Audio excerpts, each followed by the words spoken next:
সেনাবাহিনী প্রধান জেনারেল ওয়াকারুজ্জামান বলেছেন, ধর্মীয় স্থিতিশীলতা বজায় রাখতে সশস্ত্র বাহিনী এক হয়ে কাজ করবে। একই সাথে ধর্মীয় সব উৎসব উদযাপনে সশস্ত্র বাহিনীর সদস্যরা দেশবাসীর পাশে আছে বলেও জানান তিনি। শনিবার জন্মাষ্টমী উপলক্ষে রাজধানীর পলাশী মোড়ে সনাতন ধর্মাবলম্বীদের শোভাযাত্রা অনুষ্ঠানের উদ্বোধনের সময় এসব কথা বলেন তিনি। শুভ মাহফুজের রিপোর্ট। অত্যাচারী ও দুর্জনের বিরুদ্ধে শান্তিপ্রিয় মানুষের অধিকার প্রতিষ্ঠার লক্ষ্যে কংসের কারাগারে জন্ম নেন শ্রীকৃষ্ণ। সৃষ্টির পালন ও দুষ্টের দমনে ব্রতী গোপালের জন্মদিন। শনিবার সকালে ডাকেশ্বরী মন্দিরে ছিল পূজা অর্চনা, প্রসাদ বিতরণ ও ধর্মীয় আলোচনা অনুষ্ঠান। তার জন্মতিথিতে বিকেলে পলাশী থেকে বের হয় বর্ণিল শোভাযাত্রা। গোপালের জন্মাষ্টমী উপলক্ষে সেজে উঠেছে নগরীর সকল বয়সী সনাতন ধর্মাবলম্বীরা।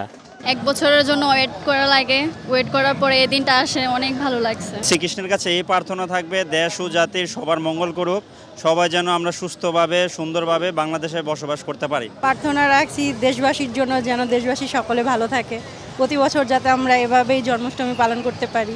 এই প্রথমবার বাংলাদেশে 3 বাহিনী প্রধান এই জন্মাষ্টমী উৎসবে অংশগ্রহণ করে শুধু বাংলাদেশ নয়, সারা বিশ্বকে তারা একটা বার্তা দিয়েছে যে বাংলাদেশে কোনো সাম্প্রদায়িকতার স্থান নাই। বিকাল 4:30টায় পলাশীর মোড় থেকে প্রদীপ প্রজ্বলনের মধ্য দিয়ে এই বর্ণাঢ্য শোভাযাত্রার উদ্বোধন করেন 3 বাহিনীর প্রধান। বাংলাদেশ সম্প্রীতির দেশ, এই মিলন মেলা সকলের বন্ধনকে শক্ত করবে ও দেশমাতৃকার উন্নয়নে অবদান রাখবে বলে জানান নৌ বিমান বাহিনীর প্রধান। আমরা ঈদ, পূজা, বড়দিন বা বৌদ্ধ পূর্ণিমা সব উৎসব একসাথে উদযাপন করি। এই ঐক্যের সংস্কৃতি আমাদের জাতীয় শক্তির মূল ভিত্তি। বাংলাদেশ বিমান বাহিনীও এই মূল্যবোধের প্রতি অটল। আমরা বিশ্বাস করি শান্তি ও উন্নতির জন্য ঐক্য অপরিহার্য।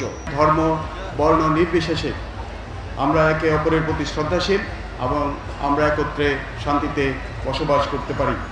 আমি নিশ্চিত আজকের এই মিলন মেলা আগামী দিনে দেশমাতৃকার উন্নতি, সমৃদ্ধি ও সার্বিক কল্যাণে গুরুত্বপূর্ণ অবদান রাখবে এবং আমাদের সামাজিক বন্ধনকে আরও সুদৃঢ় করবে।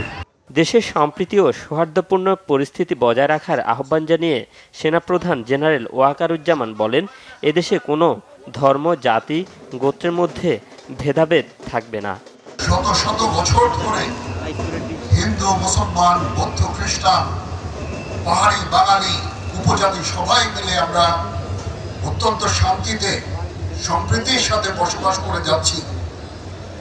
আজকের এই দিনে আমাদের অঙ্গীকার হবে সেই সম্প্রীতি, সেই সৌহার্দ্যপূর্ণ পরিবেশ আমরা সবসময় বজায় রাখবো এবং আমরা একসাথে এই দেশ সবার, এই দেশে আমরা শান্তিতে সুন্দরভাবে সবাই বসবাস করব।